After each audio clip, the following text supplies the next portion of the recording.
The cold was a living thing. It had teeth that bit into the flesh of her fingers, raw and split from the lye soap and the endless scrubbing. Alara knelt on the flagstones of the great hall, her thin tunic offering no protection against the chill that seeped from the stone, a damp, permanent cold that lived deep in her bones. She was a ghost in this place, an Omega, a whisper of a girl who had washed up on the shores of the Blackwood Pack 10 winters ago, an orphan with no name but the one the pack matron had given her, a name they rarely used. They called her Rat, Shadow, Nothing. She was used to it. Her world was a collection of textures and temperatures, the rough scrape of the brush against stone, the sting of frigid water on her chapped hands, the gnawing emptiness in her belly that was a constant companion. Her existence was measured in the tasks she completed, the beatings she avoided, the scraps of food she managed to steal or earn. A sharp kick connected with her ribs. She gasped, curling into herself as pain, bright and sharp, flared through her side. She did not need to look up to know who it was. "Still alive, little rat?" Lyra's voice was like honey laced with poison. Lyra was the Alpha's daughter, beautiful and cruel, her presence a storm cloud in Alara's perpetually gray sky. 2 of her friends giggled behind her, their laughter like chipping ice.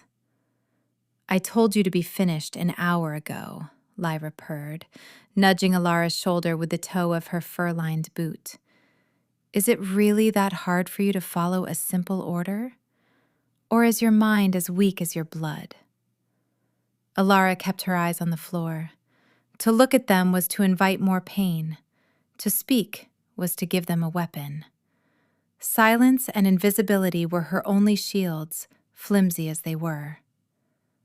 "Look at me when I'm speaking to you," Lyra snapped. Her boot connected again, harder this time. Pain exploded behind Alara's eyes. A whimper escaped her lips before she could swallow it. It was a sound of weakness, a sound they loved. Their giggles turned to cruel laughter. She squeezed her eyes shut, her knuckles white where she gripped the scrubbing brush. Just endure, just survive this moment, and then the next. "Pathetic," Lyra sneered.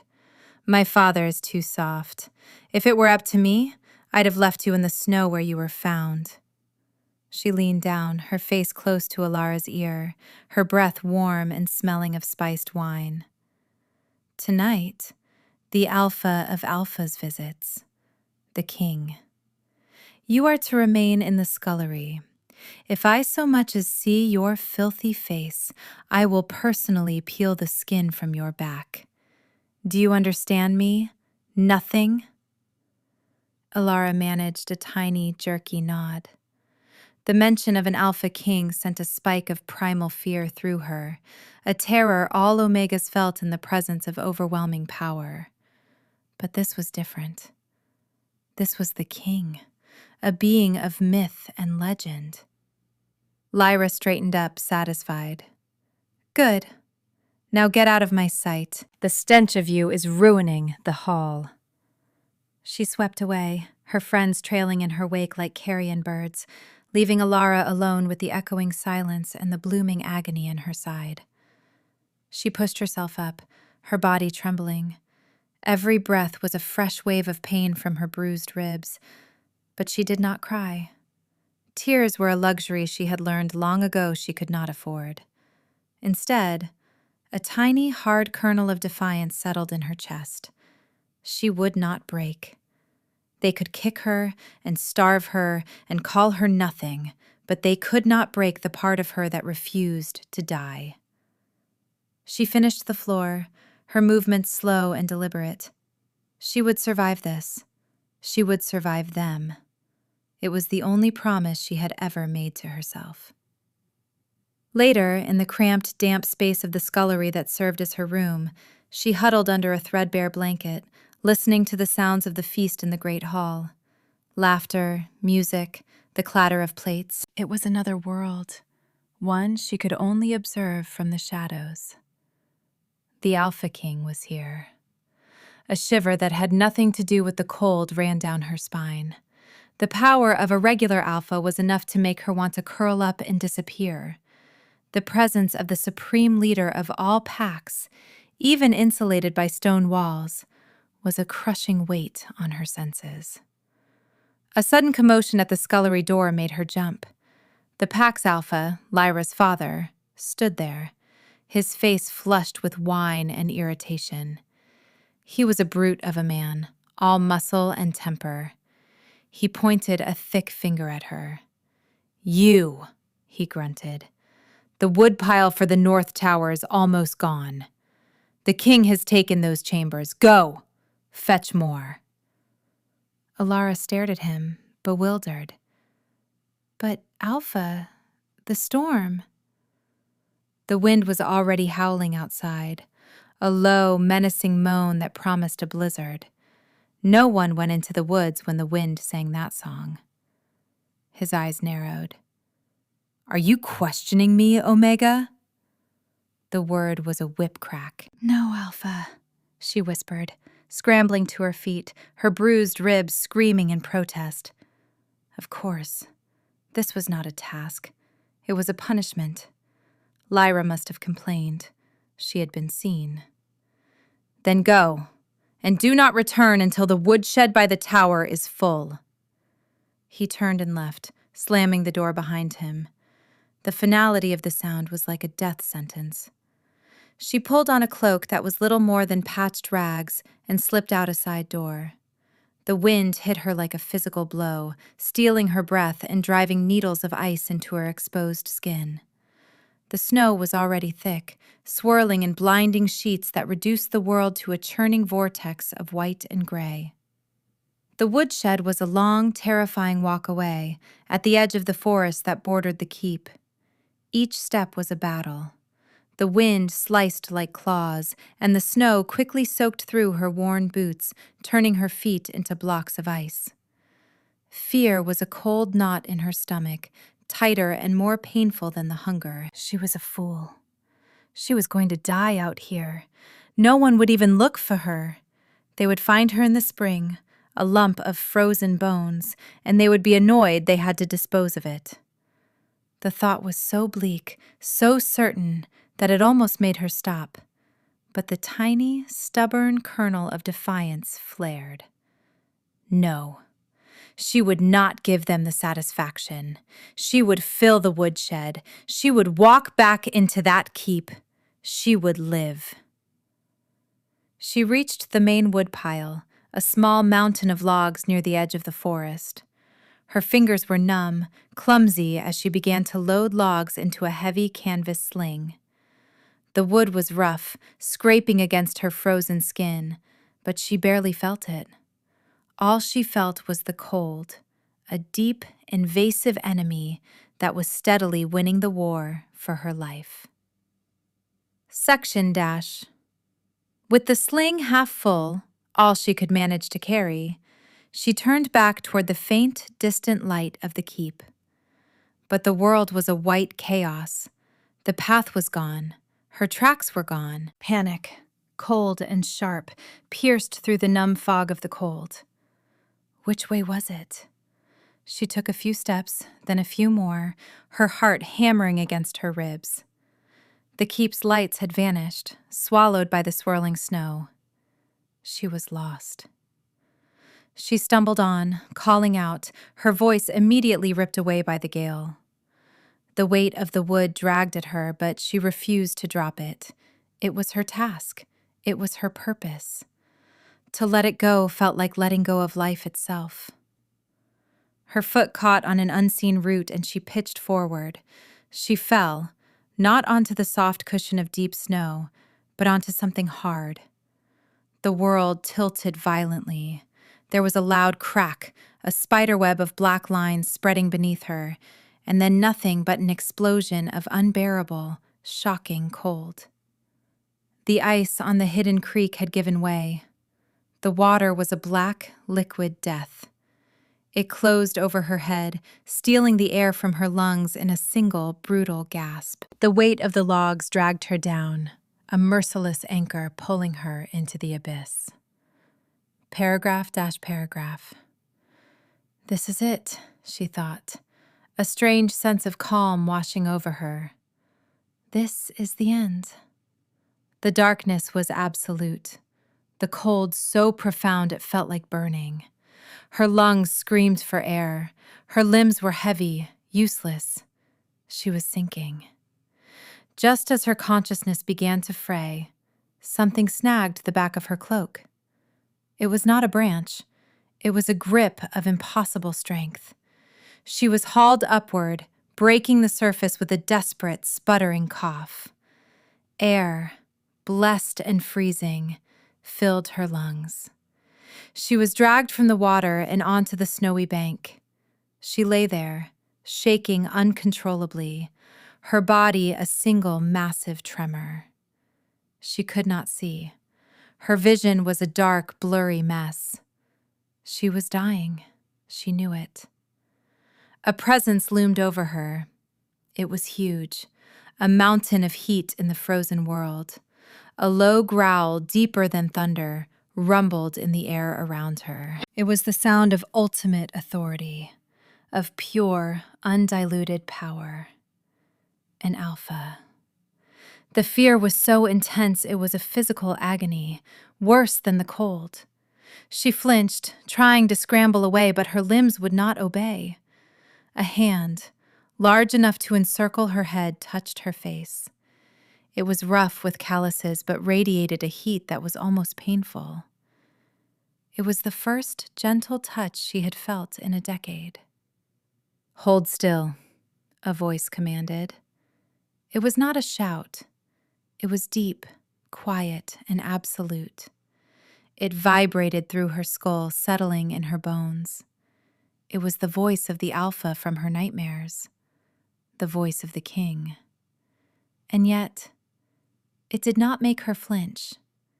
It settled her, calmed the frantic terror in her chest in a way that made no sense. Her shivering was too violent. Her life was guttering out like a cheap candle. He knew it. She could feel his awareness of her, a focused intensity that was more terrifying and more wonderful than anything she had ever known. He swore, a soft, vicious sound. Without another word, he gathered her into his arms. The contact was an explosion. The moment his bare hand touched the skin of her arm, a fire ignited. It was not the burn of the cold, but a searing, white-hot brand. She screamed, a raw, broken sound. A light, brilliant and golden, erupted from the point of contact, visible even through her closed eyelids. It felt as if her very soul was being rewritten, torn apart and forged anew. Pain. Exquisite, overwhelming pain. But underneath it, something else. A connection. A current of energy flowing from him to her, a tidal wave of warmth, of life, of belonging. It was too much. Her world dissolved into a maelstrom of light and sensation. Then, darkness claimed her. She woke to warmth. Not just warmth, but a deep, penetrating heat that soaked into her muscles and thawed the ice in her marrow. She was wrapped in something impossibly soft, a thick fur that smelled of pine, winter storms, and something else. Something uniquely male, musky and powerful. Wood smoke scented the air. She was alive. The thought was a shock. She remembered the water, the crushing cold, the certainty of death. She remembered the hand, the voice, the searing light. Her eyes fluttered open. She was in a small rustic cabin. A fire roared in a stone hearth, casting dancing shadows on the log walls. She was lying on a pallet of furs before it, stripped of her wet rags and wrapped in a massive dry cloak. and he was there. He sat in a large wooden chair near the fire, watching her. He was not just a man. He was a force of nature, broad-shouldered and immense, with a face that was all harsh, beautiful lines, as if carved from mountain granite. His hair was long and black, streaked with silver that glinted in the firelight. But it was his eyes that held her captive. They were the color of molten gold, and they glowed with a soft internal luminescence. The Alpha King. Kale. He had not moved, yet his attention was a physical weight. She felt seen. Not just looked at, but truly seen, down to the marrow of her bones, the secret chambers of her heart. It was terrifying, and it was everything she had ever wanted. What was happening? Her mind raced, trying to piece together the impossible. The fall, the rescue, the blinding light. She shifted, and a sharp, burning sting on her forearm drew her attention. She pushed back the heavy fur cloak. There, on the pale skin of her inner arm, was a mark. It was intricate, a swirling pattern like a galaxy of golden light, a wolf's head at its center. It was not a tattoo. It was part of her, woven into her skin, and it pulsed with a faint, warm glow that matched the color of his eyes. Her breath hitched. A claiming mark. The legends were real. Fated mates, the soul bond, things whispered about in hushed tones by old women. Things that never happened to girls like her, to omegas, to nothings. What? The word was a dry rasp in her throat. He rose from his chair. The movement was fluid, silent, the grace of a predator. He crossed the small space in 2 strides and knelt beside her. The sheer size of him blotted out the firelight. He was a mountain of raw power, and she was a broken bird at his feet. She should have been paralyzed with fear, but she was not. Her heart hammered, yes, but it was not the frantic beat of terror. It was something else, something wild and new. Her body, her very soul, recognized him. It strained toward him, a flower turning to the sun. He reached out, his hand hovering over the mark on her arm. He did not touch her, but she could feel the heat of him, a magnetic pull. "Mine," he said. The word was not a question or a declaration. It was a statement of fact, as deep and certain as the turning of the world. His golden eyes held hers, and in their depths, she saw 1,000 years of loneliness. A desperate, aching search that had finally, impossibly, ended with her. "No," she whispered, the denial a reflex born of a lifetime of worthlessness. It couldn't be. He was a king. She was nothing. "You're mistaken." A flicker of something, pain, anger, disbelief, crossed his face. His jaw tightened. "There is no mistake." His voice was rougher now, laced with an emotion she could not name. "I have searched for you for centuries, through wars and winters and the decay of empires. It is you." He finally touched her, his fingers gently tracing the edges of the glowing mark. The moment he made contact, the connection from before flared to life, a current of pure energy that shot up her arm and straight to her heart. It was not painful this time, but it was overwhelming. A dizzying rush of his emotions flooded her. Relief so profound it was almost agony, a fierce, possessive joy, and a tenderness that shattered her defenses. She gasped, pulling her arm back as if burned. The sudden severing of the contact left a hollow ache in its place. He watched her, his expression unreadable. "Your fear is a blade in my gut," he said, his voice quiet. "But I understand it. You have been hurt. It was not a question. He knew. Through the bond, did he feel the phantom ache of her bruises? The deep, old scars on her soul? Who did this to you?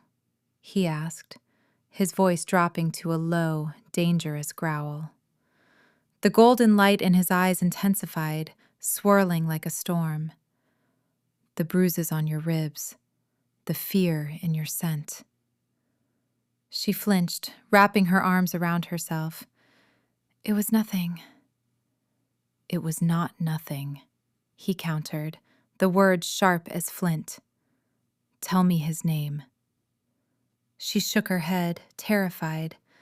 To name the Alpha of Blackwood would be to sign his death warrant. As miserable as her life was, she did not want anyone to die. Not for her. He saw the refusal in her eyes. A muscle in his jaw clenched, but he did not press her. Not yet. Instead, he stood and went to the fire, ladling something from a pot that hung over the flames. The rich scent of stew filled the cabin, and her stomach clenched with a hunger so fierce it was painful. He brought a wooden bowl to her. Eat, he commanded, his tone softer now. She stared at the bowl. It was full of meat and vegetables, more food than she was usually allowed in a week. Hesitantly, she took it. Her hands trembled so badly she almost spilled it. He sat back in his chair, watching her, his golden gaze never leaving her face.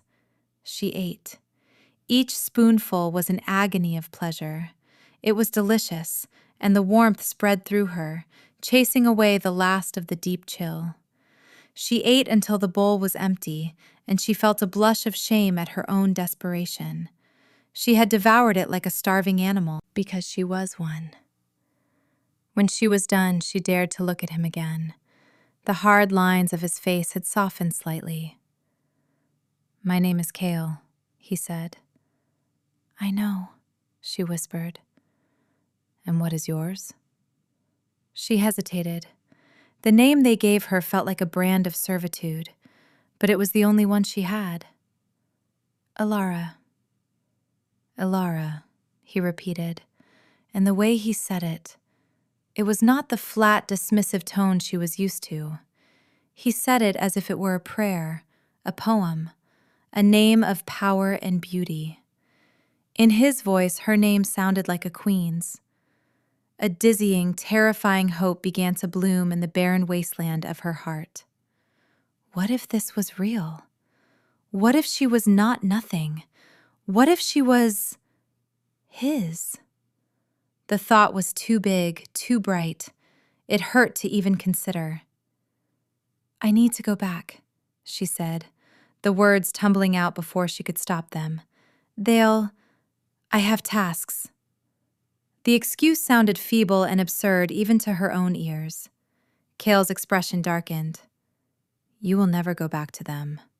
You are not their servant. You are not their omega. You are my mate. You are the queen. The words hung in the air between them, heavy and unbelievable. Queen. The title was so foreign, so impossible, it had no meaning. She was Alara, the scullery rat, the girl who scrubbed floors and dodged kicks. You don't understand, she pleaded, her voice cracking. I can't be. I'm broken. I'm worthless. The words she had been told her whole life spilled out, the bitter truth as she knew it. He was before her in an instant, his powerful frame eclipsing the world. He cupped her face in his hands, forcing her to look at him. His golden eyes burned into hers, and she saw an ancient, terrible anger there, but none of it was directed at her. It was for those who had hurt her. You are not broken, he growled, his thumb stroking her cheeks with a gentleness that undid her. You were forged in fire, and you are not worthless. His voice dropped to a whisper, filled with a raw reverence that stole her breath. You are the other half of my soul. You are everything. A single tear, hot and traitorous, escaped her eye and traced a path through the grime on her cheek. He caught it with his thumb. The simple, tender gesture was more intimate than any touch she could have imagined. He stayed with her in the cabin for 2 days while the blizzard raged outside. He fed her, tended to the fire, and simply existed in the space with her. He did not push her, did not demand anything from her. He gave her the time and the silence she needed to process the impossible. But the bond was a constant presence. It was a low hum beneath her skin, a warmth in her chest that centered on the glowing mark.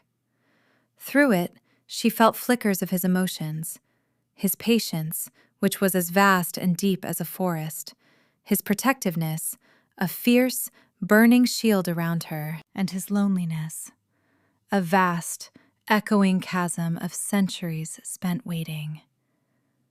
That loneliness called to a similar emptiness in her, and a strange, frightening desire to soothe it began to grow.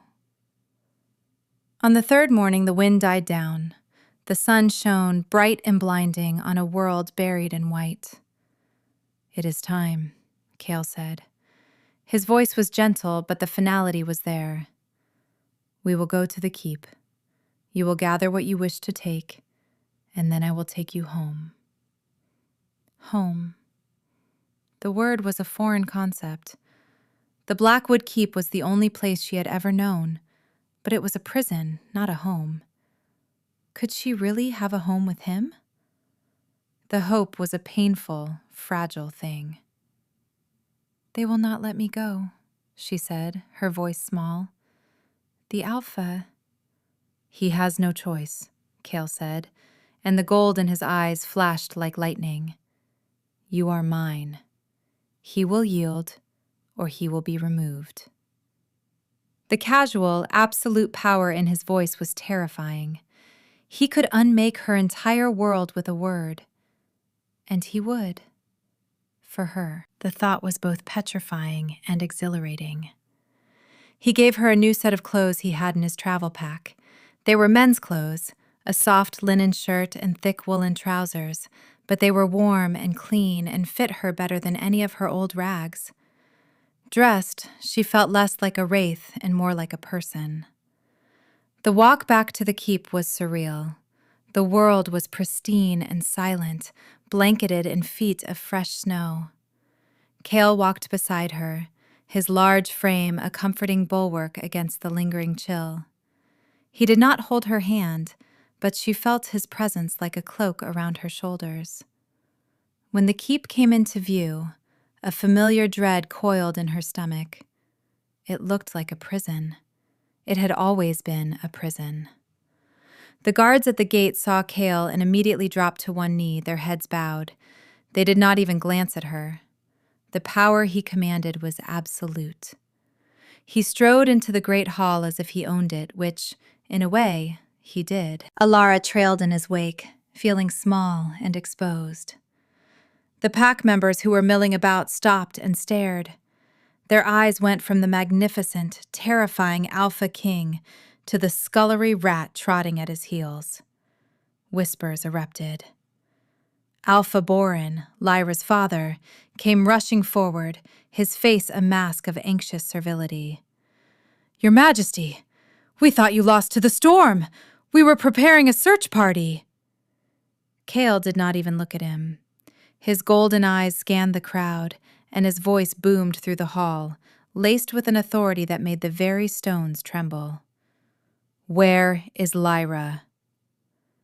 A ripple of fear went through the pack. Lyra herself stepped forward from the crowd, her face pale. She shot Alara a look of pure, venomous hatred before schooling her features into a pretty, confused pout. "Your Majesty?" she asked, her voice sweet. Cale turned his burning gaze on her.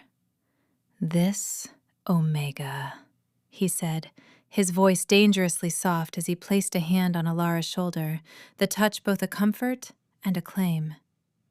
"She says she was sent into the blizzard on your father's orders.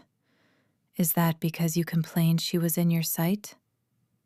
The color drained from Lyra's face. Alpha Boron began to sweat. "A misunderstanding, Your Majesty. A simple chore." "A death sentence." Kale cut him off, his voice like grinding stones. "For the crime of being seen." He looked back at Lyra. "Is that what happened?" Lyra's eyes darted around, looking for an escape. She saw the simmering whispers, the shock on the faces of her pack, and then her eyes fell to Alara's arm, where the sleeve of her new shirt had ridden up slightly. She saw the faint golden glow of the mark through the fabric.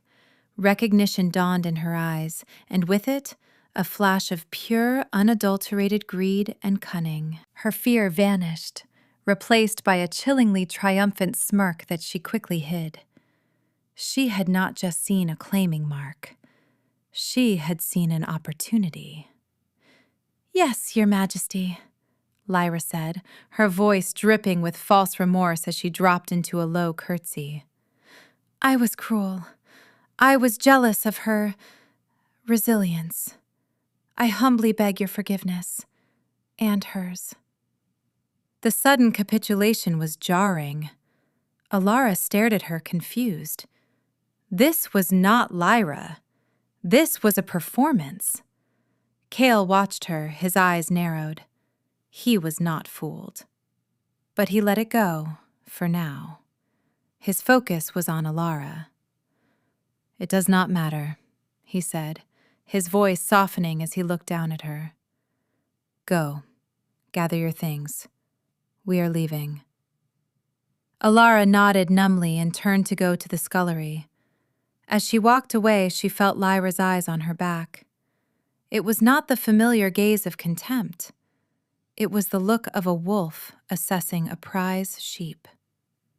In the scullery, there was nothing to pack, a spare, ragged tunic and a small, smooth stone she had found by a river years ago. It was her only possession of beauty. She tucked it into the pocket of her new trousers. When she returned to the great hall, Kale was waiting, but something was wrong. Several of his personal guards, massive warriors clad in black and silver, were in a tense standoff with Alpha Boron's men. Kale himself stood alone, his back to her, facing a shadowy corner of the hall. "What is this?" he was demanding, his voice a low growl. From the shadows stepped a man. He was tall and slender, dressed in robes the color of ash, his face hidden by a deep cowl. But Alara could feel the wrongness of him, a cold, cloying presence that felt like sucking mud. It was a power that was the antithesis of Kale's vital warmth. "Greetings, King Kale," the man said, his voice smooth and oily. "I am afraid your new pet will not be leaving with you." "Morrow," Kale breathed, and the name was a curse. He shifted into a defensive stance, placing himself between the cowled man and Alara. At that moment, Lyra moved. She had crept up behind Alara. Before Alara could react, Lyra grabbed her arm, pressing something cold and heavy against the claiming mark. Silver. Pain, blinding and absolute, erupted from her arm. It was not the forging fire of the bond's creation, but a deadening, soul-crushing agony. The bond between her and Kale was choked, strangled. The warmth in her chest vanished, replaced by an icy, gaping void. Across the room, Kale roared in agony, stumbling to one knee as he clutched his chest. The severing of their connection, even temporarily, was a physical blow. "Now!" Morrow commanded. Warriors in the same ashen robes seemed to melt out of the shadows. They moved with unnatural speed. Two of them grabbed Alara, their touch burning cold. Lyra released her, a triumphant, hateful smile on her face. "He is a king, Rat. You truly thought he would want you? You are a key. Nothing more." They dragged her, kicking and screaming, toward a side exit. She saw Kale fighting to get to her, his golden eyes blazing with a fury that was terrifying to behold. He threw one of Moro's warriors across the room with a flick of his wrist, but there were too many. His own guards were locked in combat. "Kale!" she screamed, her voice raw with a despair she had never known. This was worse than dying in the ice. This was having a sliver of heaven shown to her, only to have it ripped away. The last thing she saw before they dragged her into darkness was his face, contorted in rage and pain, his eyes locked on hers with a desperate promise. The journey was a blur of pain and fear. The silver shackle on her arm was a source of constant, gnawing agony, a cold poison that seeped into her veins. It dampened the bond, but it could not erase it. In the space where Kale's warmth had been, there was now only a howling void, an emptiness so profound it echoed with his pain as well as her own. Her captors, the soldiers of the Ember Covenant, as she heard them called, were silent and efficient. They treated her not as a person, but as precious, dangerous cargo. They threw her into a covered wagon, and the world became jolting darkness and the unending torment of the silver. She lost track of time. Hours bled into days. They gave her bread and water, enough to keep her alive, but nothing more. The worthlessness she had felt her whole life came rushing back, a suffocating tide. Lyra was right. Of course she was right. She was not a queen. She was a thing, a key, a tool to be used against the only person who had ever looked at her with kindness. The despair was a physical weight, heavier than the logs she had carried in the snow. It crushed the air from her lungs. She wanted to die. She prayed for it, but the faint, stubborn flicker of life inside her refused to be extinguished. Finally, the wagon stopped. They dragged her out. She was in a fortress carved from black rock, perched high in snow-capped mountains under a perpetually gray sky. The air was thin and bitingly cold. The architecture was sharp, cruel, all jagged lines and menacing spires. They threw her into a cell. It was bare stone, with a single high barred window and a pile of damp straw for a bed. The iron door slammed shut, the sound echoing the finality of a tomb. The silver shackle was removed, and the agony in her arm subsided to a dull, throbbing ache. With the silver gone, the bond flickered back to life, but it was weak, frayed. It was like trying to shout across a vast distance. She could feel him, Kale. He was alive, but he was in pain. His rage was a distant thunderstorm, and his fear for her was a sharp, physical pang in her own heart. The separation was a wound in both of their souls. She curled up on the straw, wrapping her arms around herself, and for the first time in 10 years, she wept. She cried for the life she had never had, for the 2 days of warmth in the cabin, for the impossible hope he had given her. She cried until she was empty, a hollow shell of misery. Sometime later, the door opened. Moro stood there, his cowl thrown back. His face was unnervingly handsome, with sharp, aristocratic features and pale, intelligent eyes. But there was no warmth in them. They were the eyes of a serpent, cold and calculating. "So this is the great prize," he said, his voice a silken murmur as he circled her cell. "The lost queen. You are disappointing." Alara pressed herself against the far wall, her heart hammering. "Do you know what you are?" he continued, ignoring her fear. "You are a fluke of magic, a convergence. The soul of this land, which Kale has hoarded for centuries, has chosen to incarnate in you." He laughed, a dry, mirthless sound. "The irony is exquisite. All that power, all that potential, wasted on a terrified little Omega." He stopped in front of her, looking down at her. Kale believes your bond is his greatest strength. He is a fool. It is his greatest weakness. The bond makes you a conduit, a siphon, and I have the means to turn that siphon on. He gestured to the window. We are at the heart of the Shadowfang Peaks, a place of immense power where the veil between worlds is thin. At the winter solstice, in 3 days' time, I will perform a ritual that will use your life, your very soul, to sever Kale's connection to the heart of his power and transfer it to me. His pale eyes glittered. I will not just kill him, I will unmake him. I will drain him of his kingship, his ancient strength, and take it for my own. And you, my dear, are the key that will unlock it all. He smiled, a chilling, predatory expression. Your death will birth a new king, a true king who is not afraid to wield the shadows. Your sacrifice will be legendary. The casual cruelty of his words, the way he spoke of her death as a mere stepping stone, sent a wave of nausea through her. But beneath the terror, something else stirred, a spark of anger. The same stubborn defiance that had kept her alive for so long.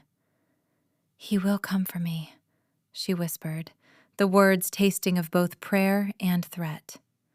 Morrow's smile widened. Oh, I am counting on it. It will be so much more satisfying to break him while he watches. He turned and left, the door slamming shut behind him, leaving her once again in the crushing dark. 3 days. She had 3 days until her life was forfeit. The despair threatened to swallow her whole. She was trapped, helpless, a sacrifice waiting for the altar. She lay on the straw, the cold of the stones seeping into her. She closed her eyes, trying to find the frayed thread of the bond. She focused on it, pouring all of her will, all of her desperation into that single point of connection. She pictured his face, the molten gold of his eyes, the warmth of his hand. Kale.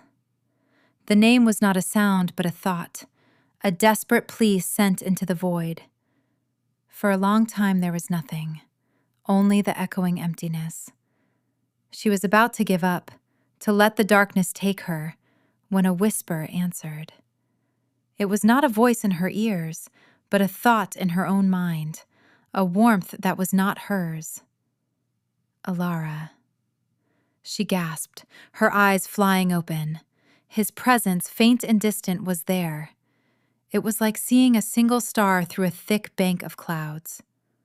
Hold on, his thought voice came, stronger now, filled with a desperate urgency. I feel you. I see you. Hold on, my heart. I am coming. The connection was a lifeline. It was a shield against the suffocating despair. He was coming. The promise was an anchor in the storm of her fear. I'm scared, she sent back, the thought fragile. I know, but you are stronger than you think.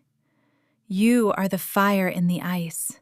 You are the dawn after the longest night.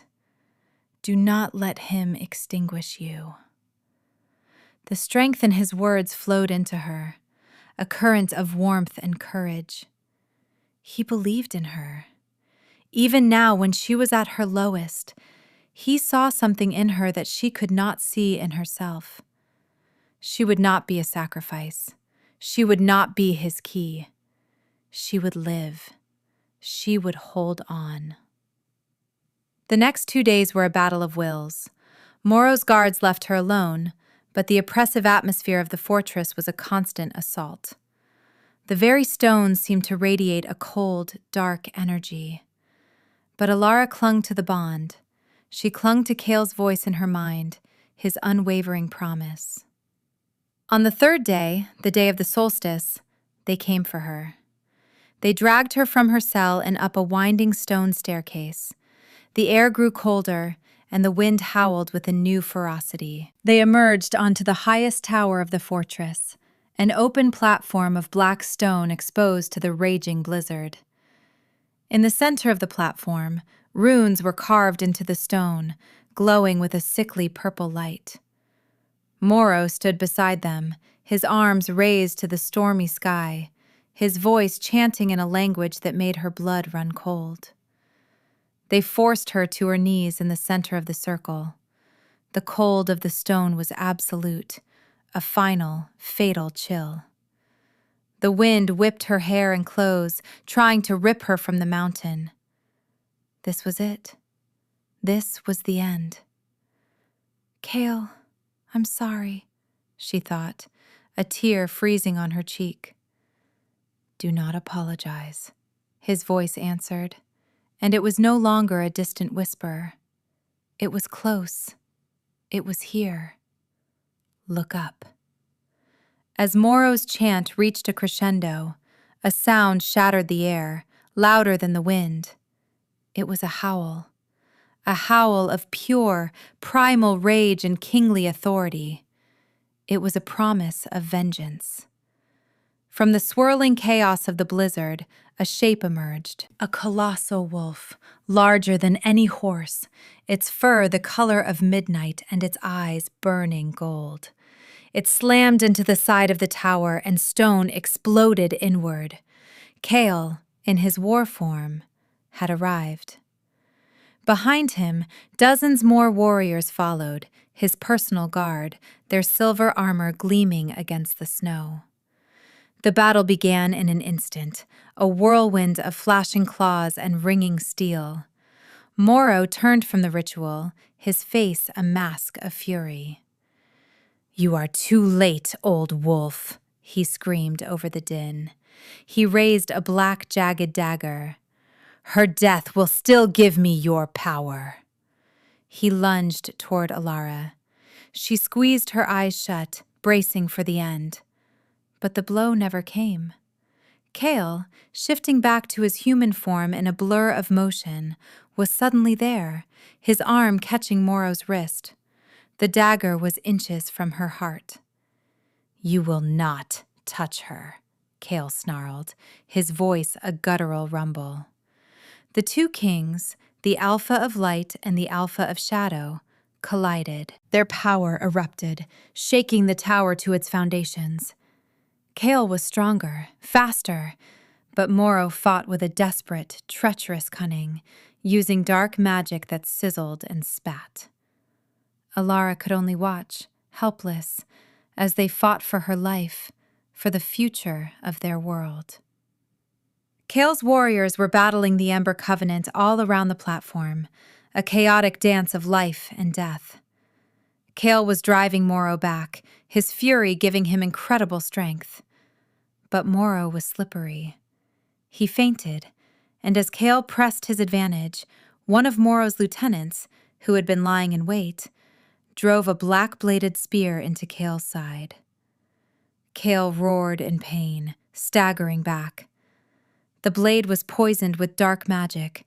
Black veins spread from the wound, and his strength began to falter.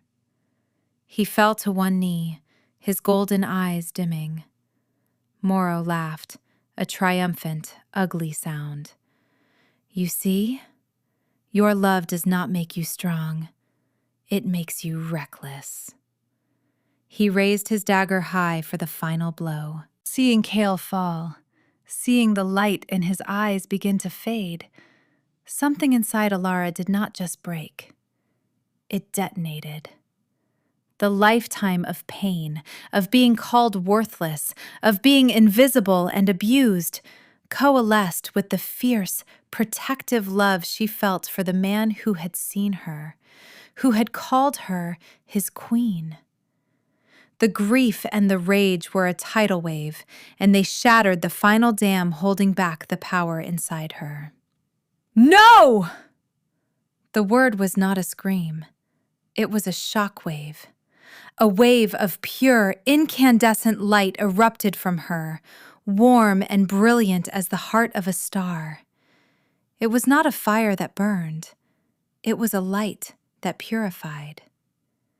The Ember Covenant warriors closest to her vaporized into ash. The sickly purple runes on the stone were scoured away, leaving clean, bare rock. The blizzard itself seemed to recoil, the swirling snow parting to reveal a clear, star-filled sky above. Morrow was thrown back, shielding his eyes, a hiss of pain escaping his lips as the pure light seared him. Alara rose to her feet. She was no longer a trembling, frightened girl. She was a column of light, her eyes glowing with the same golden fire as Kale's, but brighter, fiercer. The claiming mark on her arm burned like a miniature sun. The power that had been dormant for so long was awake, and it was hers to command. She walked toward Kale, the light flowing from her hands. She knelt and placed her palms over his wound. The warmth of her magic flowed into him, burning away the dark poison. The black veins receded and the wound sealed, leaving unmarked skin behind. His breath, which had been ragged, evened out. The golden light returned to his eyes, now filled with shock and awe as he looked at her. "Ilara," he breathed. She gave him a small, fierce smile. Then she stood and turned to face Morrow. The Shadow King stared at her, his handsome face contorted with disbelief and rage. "What are you?" he spat. "I am not your key," she said, and her voice did not tremble. It rang with the clarity of a silver bell and the power of a tempest. "I am not a sacrifice. I am not worthless." The light around her intensified, swirling and solidifying into a blade of pure energy in her hand. "I am Alara, and I am the Queen." She moved, faster than he could react, and drove the blade of light through his heart. He gasped, his eyes wide with shock. The dark energy that held him together dissolved, consumed by her pure power. He crumbled to dust, his ashen robes falling empty to the ground, his final, surprised scream swallowed by the wind. With his death, the remaining Ember Covenant warriors faltered, their morale broken. Kale's guard cut them down with ruthless efficiency. Silence fell on the tower top. The battle was over.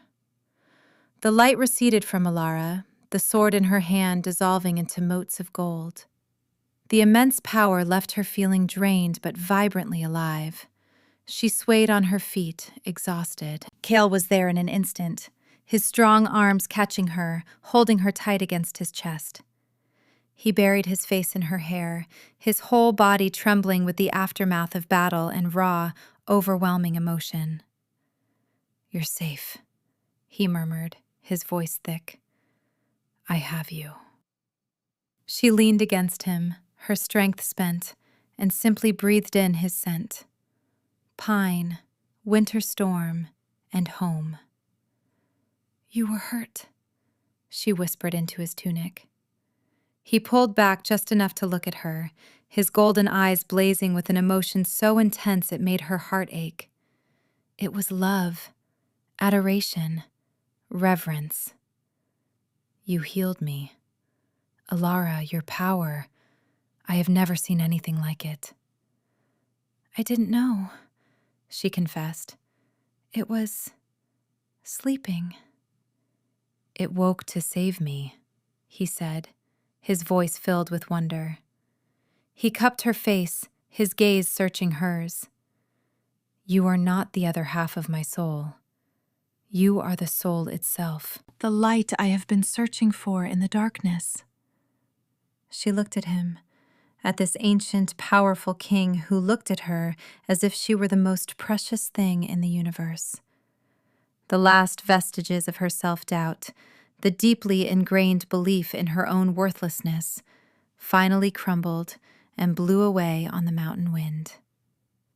"Mine," she whispered, the word a soft echo of his own first claim. But this time, it was her choice, her declaration. She reached up, her fingers tracing the sharp line of his jaw.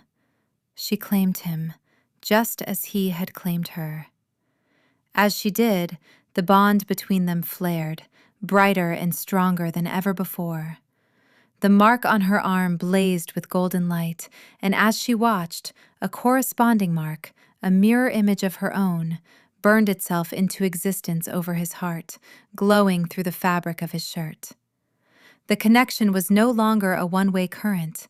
It was a perfect, harmonious circuit, complete. He gasped, a shudder running through his massive frame. He looked down at the new mark on his chest, then back at her, his eyes wide with a joy so profound it was humbling. "Yes," he breathed. "Yours. Always." He lowered his head and kissed her. It was not a kiss of desperation or claiming, but one of reverence and homecoming. It was gentle and deep, a promise of 1,000 sunrises, of shared laughter and quiet comfort. It was the end of loneliness. It was the beginning of everything. They returned not to the Blackwood Keep, but to Cale's own capital, a gleaming city of white and silver nestled in a warm, sun-drenched valley, the Ethelgard. It was a place of breathtaking beauty, of life and light. He stood with her on the grand balcony of the citadel, overlooking the thousands of his people who had gathered in the plaza below. They were werewolves of all shapes and colors, alphas, betas, even omegas, and they all looked up with expressions of awe and curiosity. Cale kept her hand firmly in his presence a warm, solid anchor. She was nervous, but the fear was gone. She was no longer a shadow.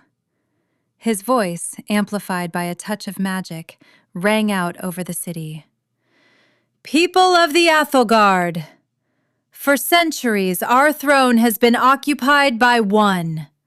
Our kingdom has had a king, but no queen. The heart of our land has been dormant." He turned to her, his golden eyes soft and filled with a love that was as vast as the sky. He raised their joined hands. "No more. I present to you Elara, the light of the north, the fire in the ice. She is not a prize I have won. She is a power that has risen. She is your queen." He stepped back, leaving her at the forefront of the balcony. All eyes were on her. They were not the cruel, dismissive eyes of the Blackwood pack. They were eyes filled with wonder, with hope. They saw the faint glow of her power, the mark on her arm that matched the legends. They saw their king's utter devotion. They saw a queen. Elara looked out at them, at her people. She felt the warmth of Cale's hand, the steady, loving hum of the bond between them, and the quiet, unshakable strength that now resided in her own heart. A hesitant smile touched her lips. It felt new, but right. She was not a rat. She was not a shadow. She was not nothing. She was home.